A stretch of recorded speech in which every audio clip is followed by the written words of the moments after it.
दोस्तों, क्या किसी पत्नी को तलाक के बाद भी अपने पति की संपत्ति में हिस्सा मिल सकता है? दोस्तों आज ये कई सारे कानून जिसमें पत्नियां पति से प्रॉपर्टी में हिस्सा ले सकती हैं। दोस्तों इस वीडियो में हम लोग समझने वाले हैं। जय हिंद, नमस्कार, मैं एडवोकेट आशीष मिश्रा। लाइक कर दीजिएगा, शेयर कर दीजिएगा, सब्सक्राइब कर दीजिएगा ताकि इन्फॉर्मेशन और पतियों को मिल सके। दोस्तों जिन पर पत्नियों ने झूठे मुकदमे दर्ज कराए हुए हैं उनका तलाक फाइल है, डिवोर्स होने वाला है। दोस्तों अभी बढ़ते हैं दोस्तों वीडियो की तरफ। कि तलाक के बाद दोस्तों पत्नी को पति की संपत्ति का हिस्सा मिल सकता है, लेकिन ये पूरी तरीके से कोर्ट के डिसीजन यानी कि उसके खुद के निर्णय पर निर्भर करता है। और अगर पत्नी ने विवाह के दौरान संपत्ति में योगदान दिया है या अगर उसने घरेलू हिंसा का सामना किया है तो उसे संपत्ति में हिस्सा मिलने का पूरा अधिकार है। दोस्तों और तलाक को लेकर कानूनी प्रक्रिया काफी जटिल हो सकती है दोस्तों। और इसके बाद में संपत्ति के अधिकारों में कई सारे सवाल खड़े होते हैं। जब पति पत्नी का विवाह खत्म हो जाता है दोस्तों, तो ये फिक्स करना बहुत आवश्यक होता है कि दोनों पक्षों को उनके कानूनी अधिकार मिले। दोस्तों और इन अधिकारियों में संपत्ति का बंटवारा, मेंटेनेंस, बच्चों की कस्टडी सब कुछ शामिल होता है। दोस्तों और भारत में तलाक के बाद पत्नी को उसके पति के प्रॉपर्टी में हिस्सा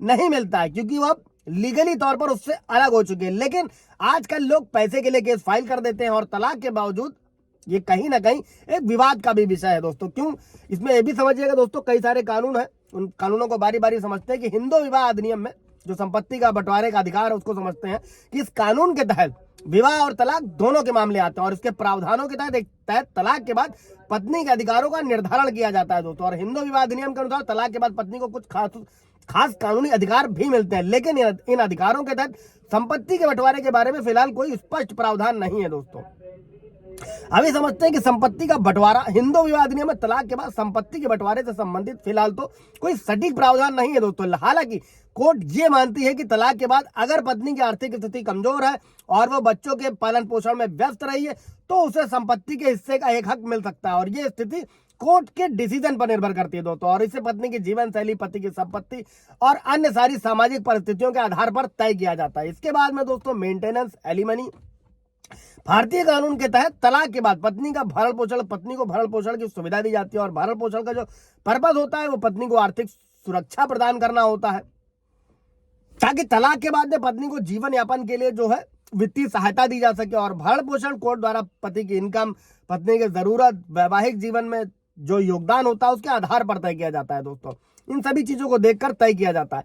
इसके बाद में दोस्तों घरेलू हिंसा में संपत्ति के क्या अधिकार है? दोस्तों भारत में घरेलू हिंसा के खिलाफ कानूनी सुरक्षा के लिए यानी protection of women from domestic violence act, ये एक इंपॉर्टेंट कानून है। दोस्तों इस कानून के तहत अगर पत्नी को तलाक के बाद हिंसा का सामना करना पड़ रहा है तो वो अपने पति से संपत्ति का हिस्सा प्राप्त करने के लिए कोर्ट में दावा कर सकती है। दोस्तों और घरेलू हिंसा का शिकार हुई पत्नी के लिए कानून एक तरीके से सुरक्षा कवच का भी काम करता है। और चूंकि घरेलू हिंसा के झूठे मुकदमे भी दर्ज कराए जाते हैं दोस्तों, तो इससे भी आंख बंद नहीं करी जा सकती है। और अगर पति ने पत्नी के साथ किसी भी तरीके से मेंटल, फिजिकल क्रुएल्टी करी है दोस्तों, तो पत्नी को घरेलू हिंसा के तहत उसके अधिकारों की रक्षा के तहत संपत्ति का अधिकार भी मिल सकता है। उस कानून में यह प्रावधान है कि पत्नी को उसके पति की संपत्ति में हिस्सा मिल सकता है, खासकर जब यह साबित हो जाए कि हिंसा के कारण वो संपत्ति में हिस्सेदारी का हकदार है दोस्तों पत्नी। और कई बार ये देखा गया है दोस्तों कि विवाह से पहले पति ने अपनी संपत्ति को किसी और के नाम कर दिया या किसी तरीके से संपत्ति को छिपा लिया है। ऐसी स्थिति में पत्नी के पास भी कानूनी तरीके से संपत्ति में हिस्सा प्राप्त करने का अधिकार होता है। अगर पत्नी ये साबित कर सकती है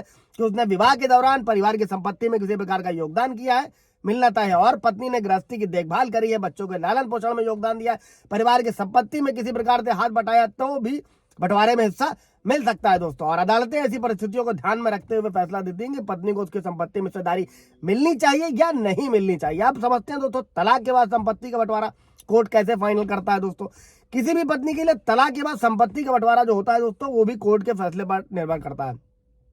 अगर पत्नी को आर्थिक रूप से कमजोर पाया जाता है तो कोर्ट उसे भरण पोषण और संपत्ति में हिस्सेदारी देने का आदेश दे सकती है। और चूंकि भारतीय संविधान के अनुच्छेद 15 और 21 के तहत महिलाओं को भी समान अधिकार मिलते हैं और ये अधिकार संपत्ति के बंटवारे में भी लागू होते हैं। दोस्तों ये कई सारे कानून थे जिनके तहत पत्नियां पति की प्रॉपर्टी पर तलाक के ड्यूरिंग भी जो है वो मुकदमा कर सकती हैं। दोस्तों हिस्सा मांग सकती हैं। कोई सवाल जब होगा इससे रिलेटेड तो पूछिएगा। Thank you.